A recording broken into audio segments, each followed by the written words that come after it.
Assalamualaikum warahmatullahi wabarakatuh. Perkenalkan, nama saya Farah Almeida, NIM 3517122. Saya mahasiswa dari Bimbingan Penyuluhan Islam YIN Pekalongan. Di sini saya ingin memaparkan mini riset saya yang bertemakan Bimbingan Penyuluhan Islam kasus korban nikah siri. Yang pertama yaitu menjelaskan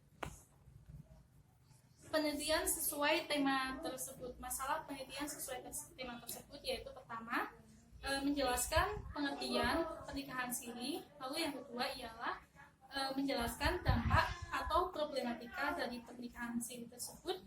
Lalu yang ketiga yaitu upaya penanganan dari pernikahan siri tersebut. Yang pertama yaitu pengertian pernikahan siri.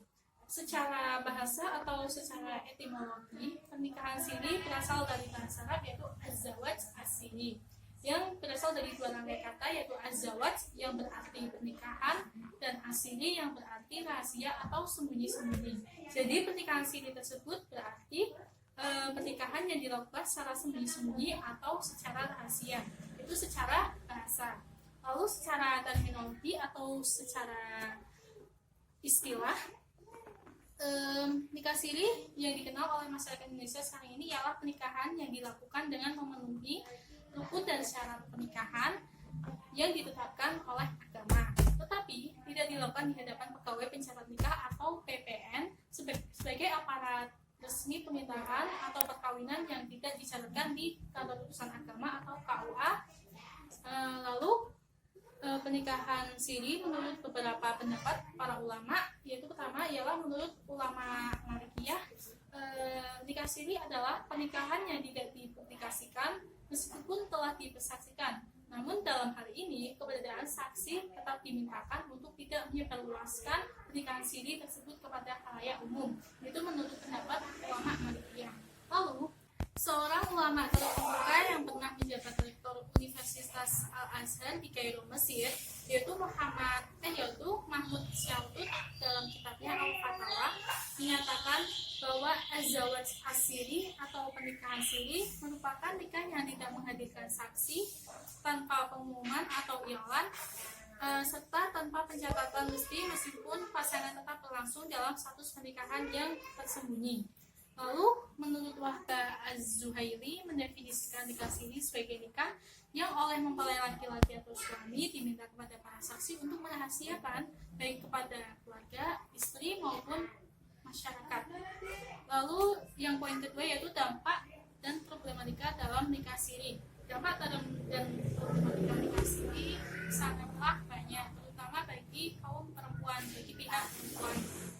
Begitu banyak dampak negatifnya untuk perempuan, baik konflik internal maupun konflik eksternal yang berhubungan dengan hukum dan masyarakat. Lalu problem-problem tersebut diantaranya adalah pertama yaitu problem keluarga. Konflik dalam keluarga ini bisa muncul bila pernikahan siri yang dilakukan tidak atas persetujuan orang tua atau sebaliknya paksaan dari orang tua. Lalu perselingkuhan, poligami, dan beda agama. Lalu yang kedua yaitu problem ekonomi dan studi. Ini problem ekonomi dan studi biasanya diperuntukkan untuk orang-orang yang belum siap menikah atau belum siap ekonomi, belum mapan untuk menikah. Lalu problem hukum dalam pernikahan siri terjadi pada pihak perempuan dan anak. Sebagai istri yang sah secara agama, istri tidak bisa menuntut hak nafkah lahir batin, hak waris bila terjadi perceraian, hak pengaduan bila terjadi kekerasan dalam rumah tangga, atau hak perlindungan hukum bila ditinggal pergi tanpa pesan, karena pernikahan ini tidak dicatatkan dalam hukum. Jadi ini sangat merugikan untuk kaum perempuan, untuk pihak perempuan. Lalu dalam problem sosial dan psikologis, hidup serumah tanpa memiliki surat nikah merupakan hal yang tidak semua orang bisa memaklumi. Berbagai prasangka dari masyarakat akan memicu instabilitas sosialnya. Jadi banyak masyarakat yang berasumsi negatif terhadap pasangan yang bernikah, yang melakukan pernikahan siri tersebut karena tidak ada surat nikah yang resmi. Lalu problem agama, kasus pernikahan siri dalam poligami seperti yang dilakukan oleh Al-Haji, Muhammad Ihama maupun Syekh Puji adalah gambaran nyata bahwa para ulama maupun publik figur justru menguatkan anggapan masyarakat bahwa nikah siri adalah alternatif alternatif yang dilakukan bila seseorang ingin melakukan hubungan suami istri secara halal atau untuk berpoligami. Mengingat banyak sekali dampak negatifnya, peran tokoh agama seharusnya telah memberi pengertian bahwa pernikahan siri bukan hal yang positif, terutama bagi kaum perempuan. Lalu, upaya penanganan pernikahan siri. Langkah-langkah yang harus diambil dalam mengatasi pernikahan siri adalah yang pertama yaitu kalau sebelum terjadi pernikahan, yaitu bagi para remaja dan calon pasangan yang belum menikah atau akan menikah serta orang tua perlu mendengarkan atau mengadakan penyuluhan hukum agar supaya sadar hukum dengan memberikan sosialisasi ke masyarakat akibat dan kerugian dari pernikahan siri untuk membangun kesadaran hukum. Tujuannya agar pernikahan siri tidak terjadi di masyarakat secara terus-menerus dan masyarakat sadar akan hukum. Lalu yang kedua, untuk kepentingan masa depan. Bagi masyarakat yang terlanjur melakukan pernikahan siri perlu mengadakan program pemutihan atau isbat nikah oleh Kementerian Agama. Lalu ketiga, bagi pasangan yang baru saja terlanjur melakukan nikah siri belum punya anak, pengesahan pernikahannya dengan cara mengulang pernikahan. Jadi yang belum mempunyai anak bisa mengulang pernikahan. Lalu keempat, memberdayakan kantor urusan agama untuk melakukan fungsi pengawasan. Jadi kita harus memberdayakan kantor urusan agama untuk menjadi pengawas pernikahan. Jadi jangan dengan nikah siri tersebut. Lalu kelima, perlu efektivitas kerja yang sama dengan berbagai pihak seperti LSM, organisasi perempuan dan pemerintah supaya melakukan koordinasi agar tidak merupakan pihak perempuan, maka diperlukan hukum yang memihak keadilan di antara laki-laki dan perempuan. Jangan ada korban lagi bagi perempuan lagi, karena kebanyakan di nikah siri ini perempuan ialah korbannya. Jadi harus ada koordinasi antara organisasi-organisasi perempuan dengan pemerintah untuk membahas tentang nikah siri ini. Lalu upaya yang harus dilakukan apabila telah terjadi pernikahan siri yaitu mencatatkan pernikahan dengan isbat nikah, melakukan pernikahan ulang, lalu melakukan pengakuan anak secara hukum. Jadi anak harus diakui secara hukum, secara resmi. Lalu ditingkatkannya kualitas penyelenggaraan suscatin. Apa itu suscatin? Suscatin ialah kursus calon pengantin. Jadi untuk para calon pengantin untuk melakukan suscatin agar terhindarnya pernikahan siri tersebut. Suscatin ialah kursus calon pengantin yang diselenggarakan oleh KUA.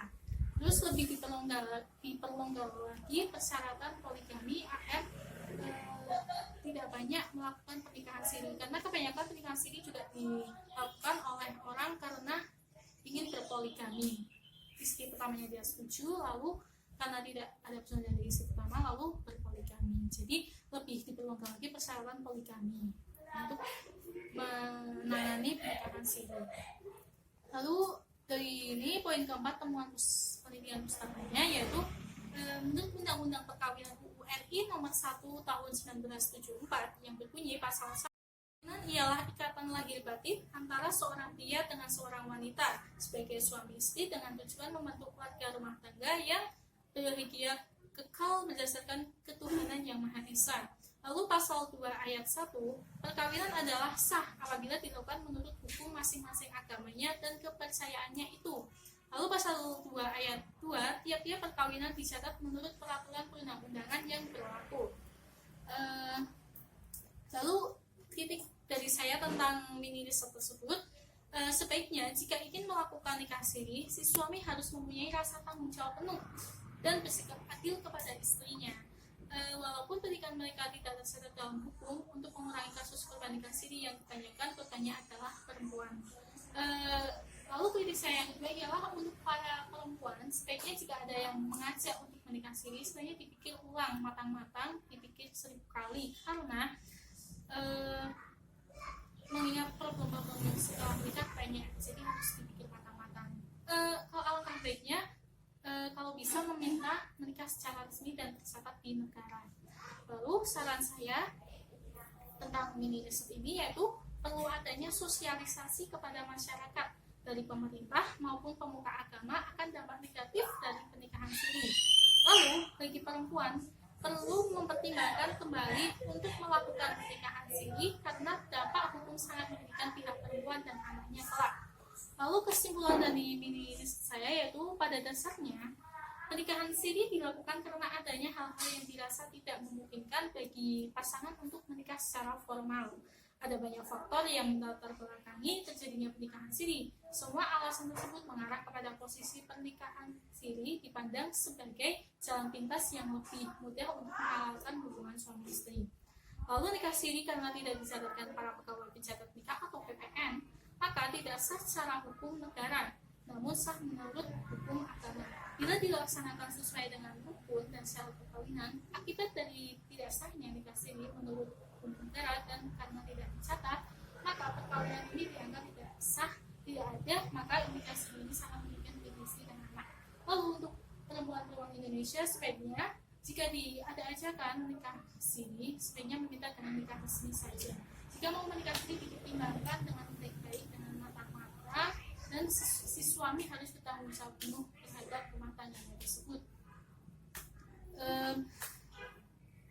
Referensi dari tema saya ini dikutip dari jurnal Secacahan dan Mengungkap Kasus Nikah Siri di Indonesia karya Munia Muhajarah, lalu jurnal Nikah Siri Perspektif Hukum Islam dan Hukum Perkawinan Nasional karya Mas Luriah, dan jurnal Problematika Nikah Siri dan Akibat Hukumnya bagi Perempuan karya Sukri Fatudin Awe dan Vita Fitria.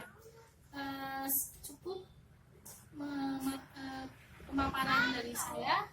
Kurang lebihnya saya minta maaf jika ada tutur salah atau kata yang kurang berkenan. Saya ucapkan mohon maaf dan terima kasih. Wassalamualaikum warahmatullahi wabarakatuh.